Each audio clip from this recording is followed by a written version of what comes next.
Guys. Wow, bright future. Ito yung katumbas guys ng sun card no sa ating regular tarot deck, and ang sun card ang nagre-represent ng blessings mga kapiksi. So, you don't need to worry guys kasi bright future ang nag-aantay sa inyo. Virgo, stop worrying. Everything is going to be fine. So, mga spirit guides nyo na mismo yung nagsasabi sa inyo guys na wala kayong kailangang ipag-alala because everything is going to be fine.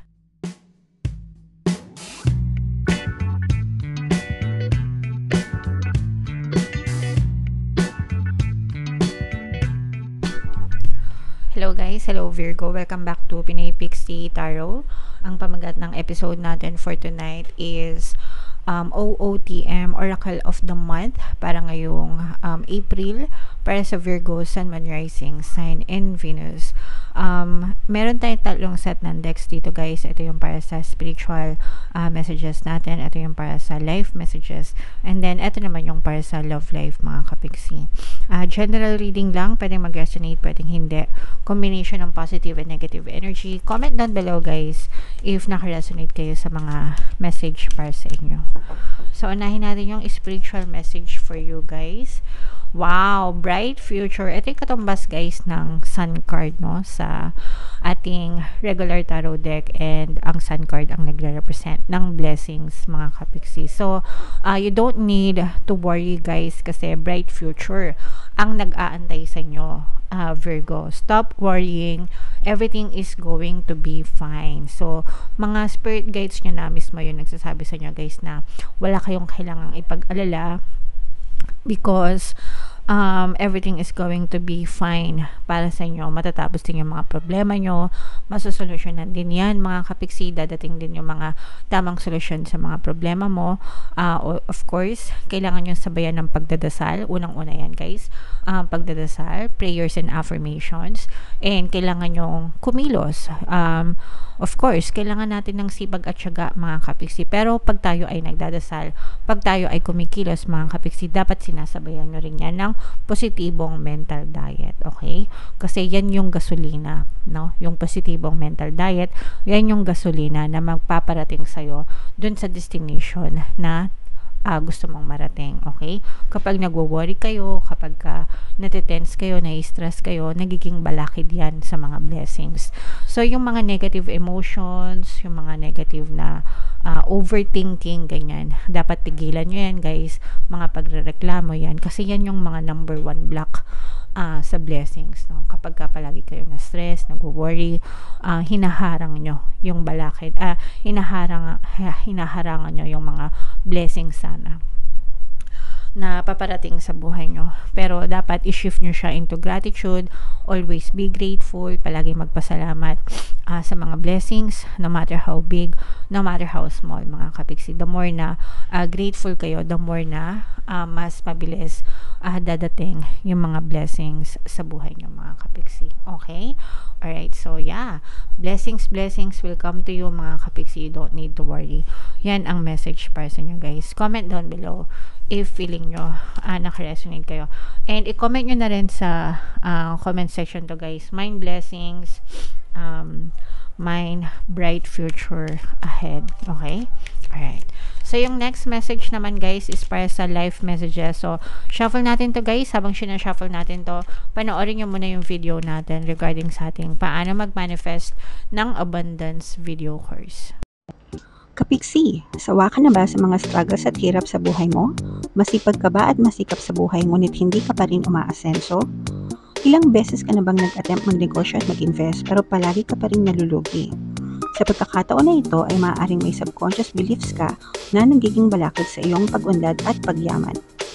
Introducing, paano mag-manifest ng abundance video course. Dito ay matututunan mong ma-overcome ang mga balakid mo para tuluyan ka ng umunlad, umasenso, sumagana, maging matagumpay, successful at maswerte sa iyong kabuhayan, pera, trabaho, negosyo, salapi at kaperahan ng bonggang-bongga. Dali, mag-send na ng email sa pinoypixitaro@gmail.com at simulan na ang iyong pagyaman ngayon. Alright, so sabay-sabay tayo magpayaman ngayon 2024 mga kapiksi. Mag-avail na kayo ng course kasi sobrang ganda talaga niyan guys. And good news dahil until March 31, magbibigay ako ng 1 free pampaswerte subliminal sa lahat na mag-a-avail ng course mga kapiksi. Kaya mag-avail na kayo guys. So, ito yung life messages para sa inyo. We have exchanging gifts and come to the edge. So, ito guys, exchanging gifts, no? Ito yung, tawag dito, nasa Diyos ang awa, nasa tao ang gawa. Okay? No pain, no gain. Ganyan. So, syempre, kailangan na, kung gusto mo maging successful sa buhay mo, mga kapiksi, kung gusto mong ipagkalob sa'yo ni Lord, ni God, ni Universe, yung mga bagay na nais mo, kailangan mo mag-effort, guys, no? A for effort, mga kapiksi. Kailangan mong patunayan na deserve mo yung mga bagay na gusto mong ma-achieve sa buhay mo. 'Di ba? Parang ano lang yan. Let's say for example, nag-gym ka kasi gusto mong magkaroon ng muscle, gusto mong maging maganda yung katawan mo, yung effort mo, yung pag-exercise mo araw-araw, yung pagbubuhat mo ng dumbbell, 'di ba? Yung pagkain mo ng tamang diet, ganyan, yun yung effort na kailangan mong isacrifice in return. As a consequence, lalaki yung katawan mo, magiging ka ng muscle, gaganda yung katawan mo, di ba? So, ganun mga kapiksi, yung ibig sabihin ng exchanging gift. May kapalit, no? Yung bawat tagumpay, yung bawat bagay na deserve natin sa buhay, may kapalit na effort yan from our end. Mga kapiksi. Okay? So, effortan nyo lang guys hanggang sa marating nyo talaga yung mga bagay na gusto nyo or ma-achieve nyo yung mga bagay na gusto nyo, mga kapiksi. And then, come to the edge guys, no? Kumbaga parang i-challenge nyo yung sarili nyo, guys, no? And okay lang naman kung sometimes kasi, 'di ba? Ito, parang nasa comfort zone natin ito, no? And komportable tayo. Kaya nga siya tinawag na comfort zone kasi komportable tayo na kumilos diyan, komportable 'yan yung komportable tayo na kung ano yung na-achieve natin diyan, kung ano yung nakukuha natin diyan sa ating comfort zone, na-enjoy natin. Pero it doesn't hurt na lumabas din tayo ng ating comfort zone because sometimes, or most of the time actually, mas malayo pa yung pwede nating marating. Mas marami pa tayong pwedeng ma-experience, marating, mga taong makikilala, ganyan-ganyan, mga malalaman kapag tayo ay lumabas na ng ating comfort zone, mga kapiksi. Okay? So, ganon, guys, 'di ba? Kaya wag tayong matakot na i-push yung sarili natin. Kung okay naman na kayo sa buhay nyo right now and komportable kayo, wala din namang masama. Enjoy nyo na lang. Pero kung gusto nyo pa ng mas, no, mas maraming marating, mas maraming ma-achieve, mas umasenso, mas umunlad, mas maraming makilala, mas maraming ma-experience, labas-labas pa ng konti sa inyong comfort zone and i-challenge nyo yung inyong sarili, mga kapiksi. Alright? Okay, so yan yung mga messages para sa inyo, Virgo. Ito naman is para sa love life, mga kapiksi. So, habang sinashuffle natin to guys, no, naka-flash sa screen nyo yung ating email coaching, Manifest Your Desires Using the Law of Attraction. If meron kayo mga specific na gusto nyo i-manifest guys, pwedeng love and relationship, pwedeng money or career, pwede kayo magpabook ng email coaching session with me. Mag-send lang kayo guys ng email sa pinoypixietarot@gmail.com. So, ito yung mga love life messages para sa inyo. So, unahin natin to guys. My beloved, okay? Ito, message sa inyo to ng person nyo. Though we may be physically apart, ganito natin para nababasa yan. Though we may be physically apart, spiritually we are always united. For love transcends space and time. Nothing is missing. So, for some of you guys, pwedeng LDR kayo nitong person na to. Kaya nga sabi niya, though we may be physically apart. And for some of you naman, pwedeng hiwalay na talaga kayo nitong person mo. Guys, no contact, ganyan, o kaya hiwalay na talaga, pero may connection pa rin, pero I'm sensing na this is more on LDR relationship, guys, no, namimiss ka ng person mo, always connected pa rin kayo sa isa't isa. I'm sensing na palagi kang iniisip nitong person mo, guys, hindi ka mawala sa isip niya. namimiss ka niya. Especially sa mga LDR kasi wala physically, may absence, no? May physical gap, pero yung thoughts, 'di ba? Palaging nandoon, mga kapiksi. So, yeah.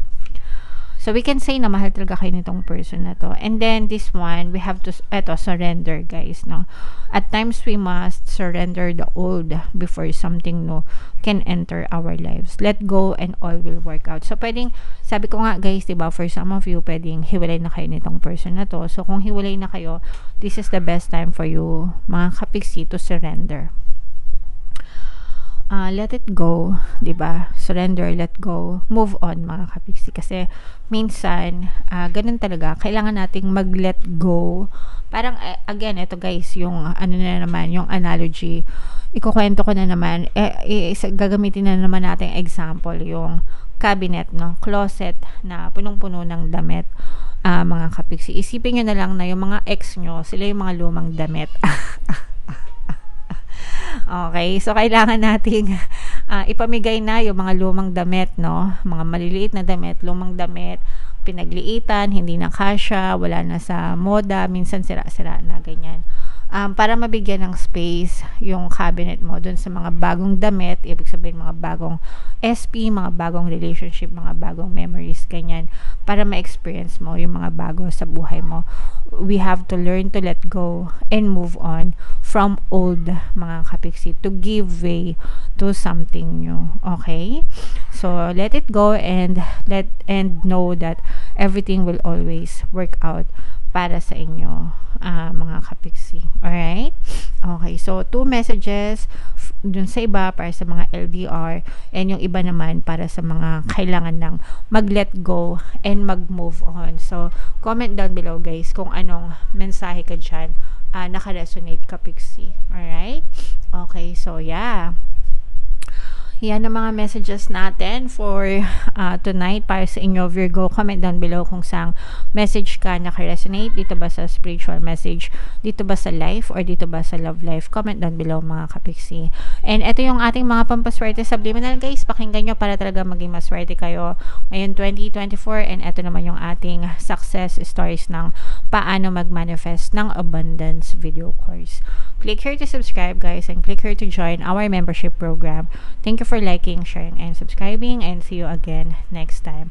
I love you all, guys. Have a nice day. Bye-bye.